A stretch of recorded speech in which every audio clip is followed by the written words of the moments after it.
सांवली बहू। शिल्पा है तो सांवली लेकिन बहुत ही टैलेंटेड। लेकिन कहते हैं ना, शादी के लिए तो लंबी और गोरी होनी चाहिए। शिल्पा, ये रिश्ता भी हाथ सका। अरे कितनी बार कहा वो गोरी होने वाली क्रीम लगाया कर, लेकिन नहीं, किताब से सर खपाने से फुर्सत मिले तब ना। तू ही क्यों नहीं इसके लिए उपटन तैयार करती थी? शर्मा जी की बेटी का कम रेट में कितना अच्छा रिश्ता हुआ है। इसकी तो उम्र के साथ ही लड़के वालों की डिमांड भी बढ़ी जा रही है। शिल्पा को ये बातें अब बुरी नहीं लगती थी। लगे भी क्यों, बचपन से सुन जो रही थी वो ये सब कुछ।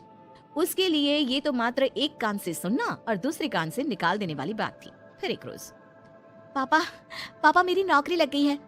वाह, अच्छा, कहाँ बेटा? न्यूज चैनल में पापा, खबरों को लिखना होगा। हाँ, वैसे भी तेरे जैसी सांवली शक्ल की लड़की को कौन पर्दे पर आने देगा, क्यों? चल, 4 पैसे कमाने लायक हुई है तो लड़के वालों को बोल देंगे कि कमाती भी है, फिर शायद कोई कर ले शादी। हाँ सही कह रहे हैं। वैसे बेटा कल शाम को एक लड़का और आने वाला है, उसे भी देख लेना। शिल्पा को इस बार गुस्सा आ जाता है। अच्छे न्यूज चैनल में नौकरी लगने की खुशी भी माँ पापा के चेहरे पर नहीं दिखती। अगले रोज ऑफिस से शिल्पा घर आती है तो सामने बैठा होता है हिमांशु।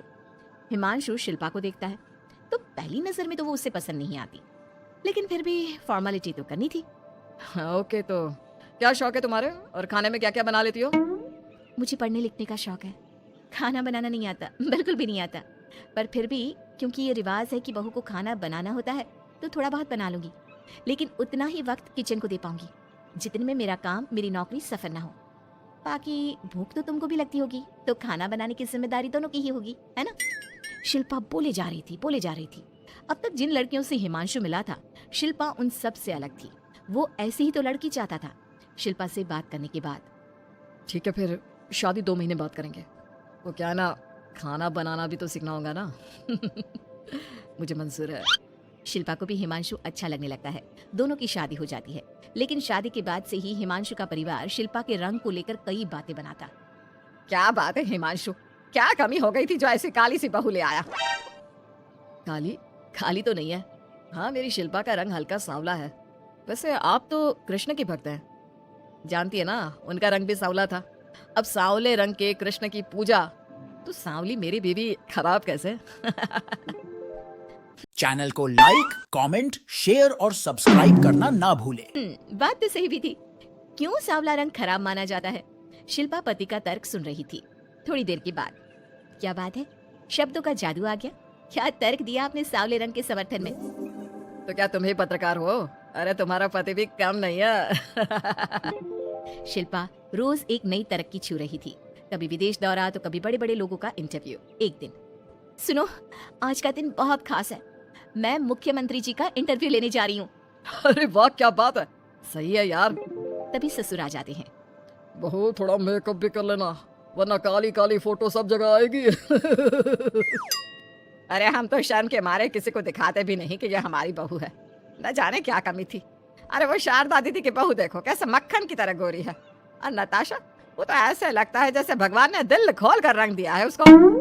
अरे माँ, आजकल रंग नहीं बुद्धि का जमाना है।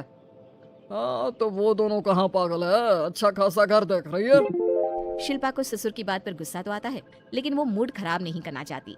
वो तो बस तैयारी करती है कि जल्दी से अच्छा सा मुख्यमंत्री का इंटरव्यू हो जाए और दुनिया देखे। होता भी यही है। शिल्पा जब शाम को घर आती है तो, अरे चाची, बुआ, फूफा जी, कैसे हैं आप सब? कैसे आना हुआ?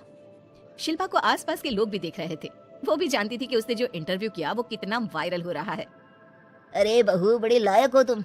औरत होकर दुनिया की इतनी जानकारी, कितनी समझ है तुम्हारे अंदर। वाह वाह बहू, तुमने तो हम सबका सीना गर्व से चौड़ा कर दिया। सास ये सब देखकर सोच रही थी कि भाई ऐसा भी क्या हो गया, इन्होंने तो बहू को हीरो बना रखा है। मैंने तो शिल्पा को उसी दिन समझ लिया था जब पहली बार मिला था। मैं तो जान गया था कि ये लड़की अलग है। कितनी प्यारी आवाज है इसकी और समझ भी लाजवाब। तभी बुआ सास बोल पड़ती है, और एक हमारी बहू है, सारा दिन टिकली बिंदी पर ही लगी रहती है। अरे दीदी, न जाने कौन कौन सी क्रीम लगाती है, अब तो चेहरे पर फोड़े भी निकल गए। कितनी बार कहा कुछ पढ़ाई आगे करके दुनिया में नाम कमाओ, लेकिन नहीं, बस सारा दिन शीशे के सामने खड़ी रहेगी। कोई बात नहीं फूफा जी, वो भी किसी की पसंद हो सकती है। हम लोगों का क्या, एक काम अच्छा कर दिया तो पूछ लिए गए, नहीं तो जमाना तो गोरी सूरत की ही तारीफ करता है। क्यों माँ जी? हाँ हाँ, वो क्या है ना, मैं जरा पानी लेकर आती हूँ, तू बैठ बहू। हाँ हाँ बहू, तू तो बैठ। वो क्या है ना, आज तो तुझसे बहुत सारी बातें करनी है। ये बता, कैसे दिखते हैं मुख्यमंत्री जी सामने से? जैसे टीवी में दिखते हैं वैसे ही दिखते हैं क्या? आए दिन लोग शिल्पा से मिलने आते, उसे अपने स्कूल या दूसरी जगह पर चीफ गेस्ट बनाते। ये सब देखकर पति तो खुश होता, लेकिन सुंदर बहू का सपना सास की आंख से उतर ही नहीं रहा था। फिर एक रोज शिल्पा, पापा कहाँ है? माँ जमीन पर गिरी पड़ी है, वो बेहोश हो गई है। शिल्पा की सास को गंभीर बीमारी हो जाती है और फिर आप लोग अपनी माँ की किसी बात को मना ना करना। उनका दिल कमजोर हो चुका है। दिल में कोई बात लगेगी तो उनके हार्ट अटैक आने के चांसेस हैं। तो समझ रहे हैं ना? कुछ दिनों में ठीक होकर सास घर आ जाती है और फिर एक दिन देख बेटा, मैं मरने से पहले एक सुंदर बहू का चेहरा देखना चाहती हूँ। अरे मैं नहीं चाहती कि तू इस काली कलूटी के साथ रहे। छोड़ दे इसे। अरे कल को तेरे बच्चे भी ऐसे काले पीले पैदा होंगे और फिर हमारा खानदान देखने लायक नहीं होगा। शिल्पा सुन रही थी। वो परेशान हो रही थी। वो सोचती है कि एक बार वो अपने पति से बात करके देखेगी। सुनिए ना, मुझे आपसे बात करनी है।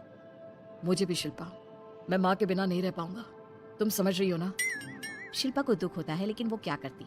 वो हिमांशु को तलाक देने का सोच लेती है और फिर शिल्पा, माँ की हालत फिर खराब हो रही है। क्या करूं? माँ को सबसे बड़े अस्पताल में भर्ती करना होगा।